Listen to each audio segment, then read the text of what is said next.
What's up, guys? It's Shion here with the Shion Daily Book Channel, and today I'm going to give you my top 10 fantasy series I've ever read. These books, the first 6 are in numerical order. The top 4, they're just all amazing. They've all been, at one point or another, my number 1 book series. I will make a caveat real quick. Lord of the Rings is not on here. Neither is The Hobbit. I will be reading those books soon. I never got into them growing up. However, I will be reading them because they are a classic and I do need to get involved in that as well. So let's, without any further ado, start with number 10. Number 10 would be the Broken Earth trilogy. This series was one of my most recent pickups that I found by recommendation from another YouTuber, Daniel Green, actually. Definitely check out his channel as well. And this was a fantastic series. I'm going to make a quick caveat. All of these will be spoiler-free reviews. I'm going to do an in-depth analysis of each book series, and there will be a spoiler section on each of those videos. But I'm not going to provide any spoilers for anybody who is interested in picking up one of these books. Just going to give a general idea of what the story is about so you can kind of get an idea. This series is, you can definitely feel, it's arguably a cross between sci-fi and fantasy. The line's kind of blurry with this one. The best way I've heard it described is it's geographic fantasy, where the characters in the story have abilities to control the weather in specific ways and can cause earthquakes and these type of like freezing the specific areas and turning an area very cold and stuff like that. But this dystopian world, you can definitely notice from the beginning that you read the book, something is off. Something's not right with this world. And as you start reading, you're starting to guess, okay, what's wrong with this place? It's obviously Earth still, but because it's called Broken Earth, but whatever. But there's definitely something wrong with Earth in this story. There's something that's definitely, stuff is not going right. The seasons are off. The seasons are lasting way longer, and the seasons are a lot more deadly in this series. You're following 3 main characters in the first series and 2 to 3 characters in the books afterwards. And the plot line is very unique. The author chose a very unique choice of artistic writing when it came to the first few books, jumping between characters, different plot lines and different storylines. All around, it's a mission on, I can kind of give you, it's about how to save the Earth. That was pretty obvious to begin with when the series is called the Broken Earth trilogy. However, they do grim dark in a very unique way. There's obviously some social agendas in here as well. There's obvious fighting against racism, fighting against sexism. There are very prominent members of both LGBTQ personalities in this series. So, female leads and male leads as well. All around, one of my more, out of the recent fantasy and modern fantasy series that I've read, one of by far my favorites. Moving on to number 9 is, this is going to be a controversial one, The Wheel of Time. I know there's a Amazon production of this one coming out soon. I'm very excited about that. This is one of the longest, and I believe it is the longest series I've ever read. 14 tomb-sized books, each almost 1,000+ pages. And I understand why some people like to put it higher. If you're a fan of epic fantasy, you just like that Tolkien-style world with this amazing world building, all these incredible cultures, all these different fractions, you're gonna love this series. It's fantastic. The world building is absolutely incredible. The different cultures are amazing. The characters are very easily likable, and you can very much fall in love with them very fast. I have a lot to talk about when it comes to this series. I will be getting into it, but just so for those who don't know, this follows a very classic fantasy trope, farm boy villager, a lot of prophecies involved, good versus evil. You're going up against the devil, quote unquote, or the great evil, the Voldemort of the story, pretty much. And the fact that it happens over 14 books, it is an investment, obviously. The author takes some creative choices. Very small note. There are 2 authors for this story because unfortunately Robert Jordan, the original starter of the series, did pass away, and Brandon Sanderson was able to finish the series. However, he was given enough notes and enough ideas to be able to write the story very well. And I actually didn't notice a huge difference between the 2 authors whilst reading the final 3 books in the series. I cannot give it any higher than 9th place on this list. I believe every other book that I have on here is higher, just as far as my level of likeness of them. I bet this list is going to move up and down a lot, and I do believe Wheel of Time will fall out of the top 10 pretty soon, mainly just because when I get into the details of the series, you'll understand why and what specific aspects of this series I don't like. However, if you're a YA fan, I would put this series closer to YA. I don't think it has many darker elements into it, and I don't believe there's not that much sexuality or sensuality in the story. There are some, but I believe a teenager, this book should be 10, 12 plus, I would bet. And I think it would be a fantastic introduction to the fantasy world for them. So heavily would recommend it in that situation. Moving on to number 8, The Magicians. I read this series about 3 or 4 years ago. This is by far one of the greatest adaptation of, you can't call it Harry Potter style books, but wizarding school styles of books. There's a lot of them out there. And I think this one's done so well, and to very, very unique characters, where one of the main things about the story is the actual protagonist, Quentin, is not a likable character. Like, he's not the character you actually fall in love with that much. It's usually the side characters that are actually way more likable in this story. And you'll understand that if you pick up this book. However, over the trilogy, he makes you fall for him. He makes you like him because he's just a very unique, weird guy, to be completely honest. They're similar to Harry Potter in the start, definitely. Outcast kid, doesn't really fit in anywhere. He's obviously has some depression. There's a lot of stuff going on with him. And he's just in love with this fantasy book series. That's like in the story as well. He's in love with his fantasy book series. And one day he finds out that he's a magician and can practice magic. And I think that's just a beautiful story for all of those of us who grew up reading books like Harry Potter and stuff like that and dreaming of being a wizard. To see somebody be able to realize that's pretty cool. That's a pretty cool experience. And I actually think the writing, each story is very unique in they have pretty much almost no connection to each other, 1, 2, and 3. You do need to read them in order, but they kind of feel like their own story. So when you finish the first book, you're kind of like, wow, that was good. I'm okay with this book. Doesn't leave you on a cliffhanger or anything like that. So I cannot recommend this series enough. I think these are much shorter books, but I think the author chooses very, very unique archetypes, and the way it introduces grimdark to a light degree, I don't think it's not as grimdark as some of the series that we're going to get to in a minute, but it definitely does have some darker elements, and I'm a very, very big fan of this series. For those who have picked it up, or those who are picking it up, Elliot, one of the best characters in fantasy of all time. One of my favorites. There is a TV show adaptation of this series as well. Big fan of that as well. I think despite the fact that they went off book a lot, I actually think it was one of the better adaptations of a TV show into a series. Very much so. Moving on, The Hunger Games. Now, you can make an argument that this isn't exactly fantasy and it's definitely more sci-fi. However, I just absolutely love, this was my first introduction to grimdark. And for those who don't categorize Hunger Games, it's definitely grimdark.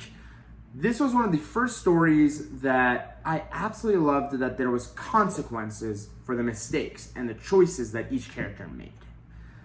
For those who don't know, where have you been your whole lives? Living under rocks, obviously.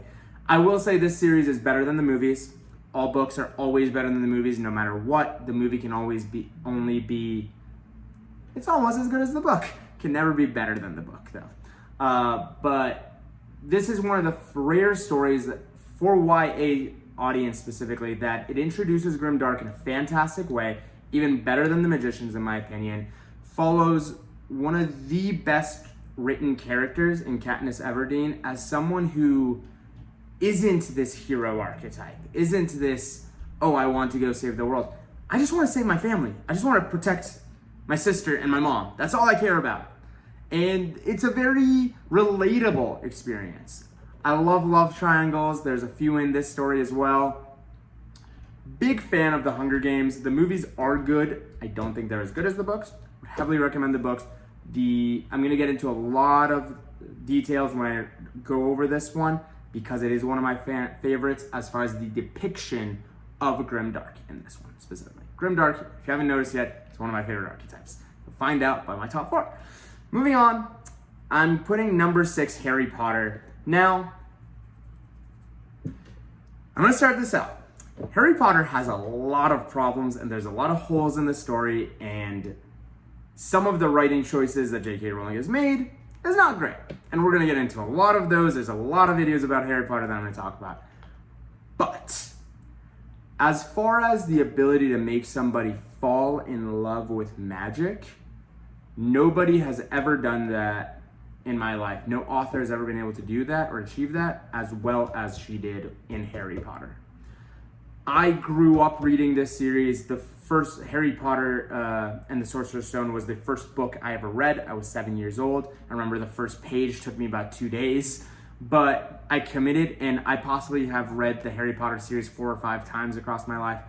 It just has a bit of a nostalgic experience to me, and it is by far one of the best magic worlds that almost everybody just wants to be a part of. And the effect it's had on pop culture obviously cannot be underestimated. For those who don't know, again, where have you been living your whole lives? But Harry Potter follows a outcast kid who finds out that who is an orphan, who finds out that he's actually pretty much the chosen one in this magical world, and he gets introduced to this magical world, and these amazing experiences follow him with these amazing characters and people. We will get into that story, but Harry Potter is definitely number 6 on the list. Now into the top 5. One more before we get to the top 5. The Stormlight Archives. This series obviously has the capability of becoming number 1 or in the top 4, and it will most likely be there just because it is fantastic. It's no way around it. It is fantastic. This is epic fantasy in its most amazing format. Brandon Sanderson is an incredible author. These books are tomb size. Unlike Wheel of Time, they don't feel tomb size. You will breeze through these books because they are so exciting. All the characters, they're so flawed and perfect. From book 1, you're following these different characters in different walks of life. And as far as epic fantasy goes, I don't see anybody who does epic fantasy currently better than Brandon Sanderson. I think he is the future of epic fantasy. And this series, 4 of the 10 books have been published already. This is one of the series that I could not recommend enough. Again, I believe it is more YA friendly. I don't believe you need to be 18 plus for it. It does have some grimdark archetypes in it. However, it is not so grimdark that it will require a mature audience. I believe a teenager will be more than fine picking up these stories. And one of my favorite things about stories is I love complexity. I love it when there's hundreds of characters all trying to achieve a separate goal. There's different factions, which is one of the reasons that I did finish The Wheel of Time. And what I did like about The Wheel of Time is because it is such a vast world, which is what you get naturally with epic fantasy. Because it's so epic, but mainly just because of the scope of the world being so big, all the characters have different agendas and motives, and they don't just fall into, you're a good guy, you're a bad guy. They all have different motives and different objectives that they're trying to reach. So that's one of the reasons that I love Stormlight. There's so many different characters and there's so much history involved, and you're constantly going back and forth, and every book has these awesome revelations. I cannot wait to get into the details of this one. I would say I can possibly make 5 or 6 videos per book, and that's possibly just cracking the surface of each of the materials, because there's so much to talk about with these series, because it's absolutely fantastic. Caveat, don't buy the board game. The board game, not very fun. Call to Adventure, Stormlight Archives, not the best game. Moving on. This is the top 4. These are, I'm not going to enumerate them anymore. They're just the best. They're just must reads. Don't argue with me, just read them. And number 1 is the First Law trilogy, or in general, Joe Abercrombie's world. Joe Abercrombie is the master of grimdark. There is nobody better, in my opinion, at showing this world than he is. I've only read 5 of the books of his world. I've read the First Law trilogy, and I've read the first 2 books of the Age of Madness. I've not read his standalones. Those are on my list. I am getting to them right now. I have never read about characters that some of them have 0 redeeming qualities. Some of them you're like, I don't know why I'm reading about you at all. You're a murderer, you torture people, you're just a horrible human being. But I am like addicted to you right now, and I love following your story and hearing you complain about the simplest things. He has written arguably one of the best fantasy characters of all time, which is Glukta. And this world, for those who don't know anything about it, this is a world where magic is very limited. Magic is kind of in the hands of only a few people. Thus, it's not very wildly experienced by most people, and there's a lot of political differences. There's a lot of backstabbing going on between royal families and different characters, and you're just kind of thrown into the middle of it all with all these different point of view characters. Each has a unique background, each is trying to achieve its own goal, and the way he connects everybody together and fits the puzzle pieces together, it's just absolutely incredible. The Age of Madness, which happens about 20 years or so after the First Law trilogy, phenomenal. Cannot say anything negative about it.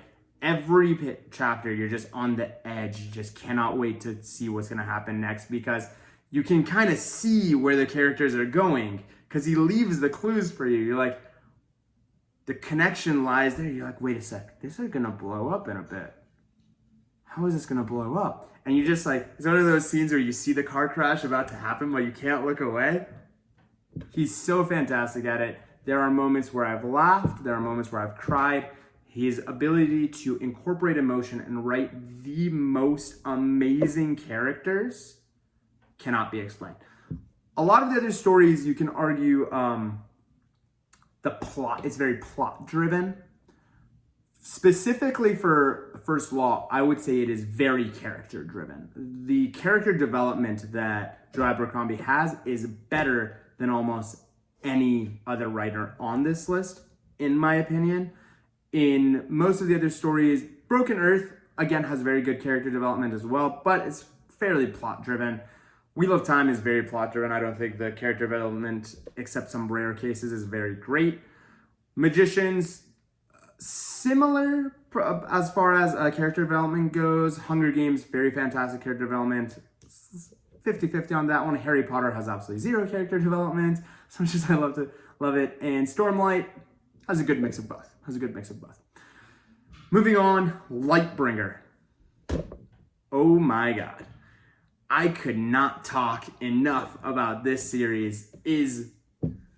I have never both laughed and cried so much reading a series. Like I said, all 4 of these books that I'm going to mention are on like the S+ tier. They need to be read. They're fantastic series all around.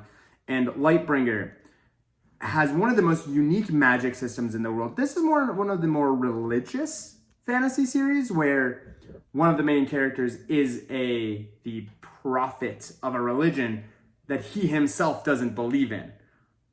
So that already you can imagine what kind of story you're reading into, and the political battle that goes on in this story where you're following about 4 or 5 different characters, which even the ones that are like quote unquote evil, they're not evil. You can understand them, you can resonate with them, you can connect with every character in this story because they all have their own mission, their own agenda.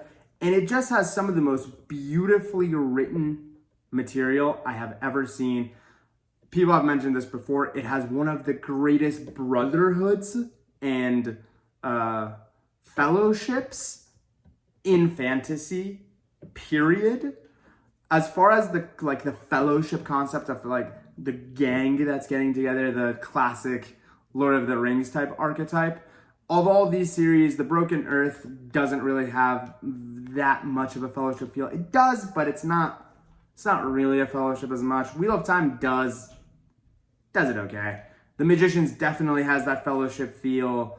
Hunger Games to an extent. Harry Potter obviously has the fellowship feel. Stormlight definitely has a very big fellowship feel. First Law is not very fellowship, actually. That's interesting. One of the series that doesn't, but Lightbringer, one of the greatest. They're called the Blackguard for those who aren't interested, and they are the best brotherhood, sisterhood, just union of a group that I've ever witnessed, and it's fantastic. I do love it when main characters of a story are not just, hello, Mr. 6'3" supermodel, 6-pack abs man. That's a Sword of Truth Richard Rahl reference right there. But same with Wheel of Time even. I very much dislike it when the main character is just, okay, you're just like the most gorgeous person in the world and everybody falls in love with you for no reason at all. That I don't like. And I love the fact that Lightbringer is a story about a kid who's overweight. And the first girl he ever has a crush on ignores him. And his whole story is about overcoming this, his own mindset about who he is and what he is as a person. And it's so fantastically done of how this person adapts and evolves himself to become a better person. Cannot complain about Lightbringer at all. One of my favorite series at all. I have so many cool things to talk about. I cannot wait to get into the spoiler stuff for this one. Cannot recommend it enough. Pick it up, read it. It's 5 books. They're all amazing. Top 2, technically. Song of Ice and Fire. Cannot believe I called it Game of Thrones. I'm upset about that myself. If you think the TV show is good, it's not good, by the way. First of all, let's caveat that. Last 3 seasons are absolutely horrible. But if you liked the TV show, you will love the book because it is the best written story of its kind I have ever seen. The level of complexity that this world has, where it's medieval world, that already explains enough. You're dealing with a kingdom that has so many different fractions inside of it. There's so many different plot lines and side plot lines and characters, and each of them are doing it their own thing on their own time. And the way all of it's just connected, the fact that there's no, we're the good guys, we wear white, we're on this side, and they're the bad guys, they wear black, they're on that side. And there's a fantastic moment at the end of book 1, which is called The Game of Thrones, it's a glass shattering moment. Wait, that doesn't happen in fantasy. The fact that there is no plot armor on any of the characters, the fact that mistakes get you killed in the story, the fact that the simplest thing, the simplest stupidity causes you to lose everything you had. Just being at the wrong place at the wrong time. So many fantastic stories are told in this book. I cannot wait to get my hands on the 6th book whenever it comes. I hope it comes soon. We've been waiting 10 years now.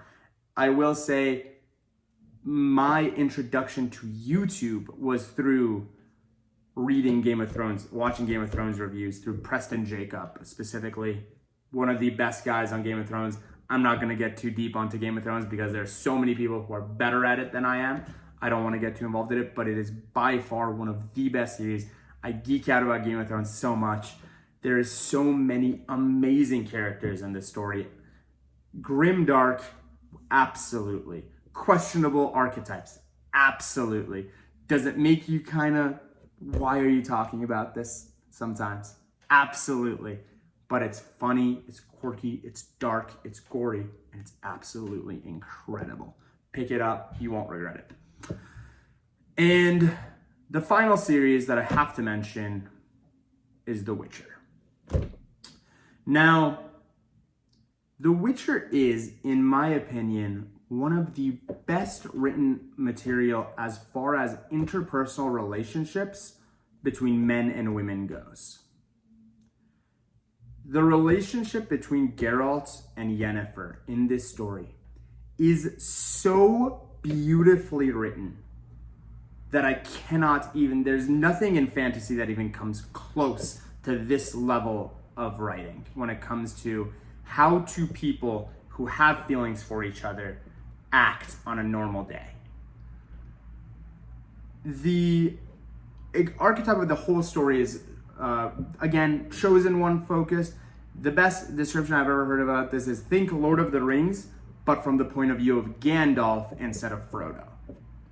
Similar situation, not the Frodo is very different and the story takes very different choices. It has so many beautiful arcs and the ability of Andre to just tell a story that makes you cry, that makes you laugh, that makes you feel emotion cannot be underestimated. The first few stories are short stories. They're just like 1 or 2 chapters long and they follow just a quick arc and they're great introductions to The Witcher so you can kind of understand, oh, okay, that's who he is. He's pretty much a monster hunter. He's someone who gets paid to go into a village and kill monsters that are threatening the village or the city or the kingdom, no matter what it is. But because he's also has to be like super powered and almost has monstrous capabilities, people view him as a monster. So there's so much beautiful poetry involved in this story and so much amazing juxtaposition between the characters. I have not read one of those books of The Witcher that I've ever disliked. There's not been one story that I found didn't fit the archetype. Everything connects so beautifully, and I cannot explain it enough how well he has written this story. All the characters are amazing. Every single one is so fleshed out, and I cannot express enough how much this is a must read. That is my top 10. I am going to be adapting this and changing this as I keep going through series and reading more and more. But more than anything else, thank you guys so much for watching this. My name is Shayan, and like and subscribe. Talk to you guys soon.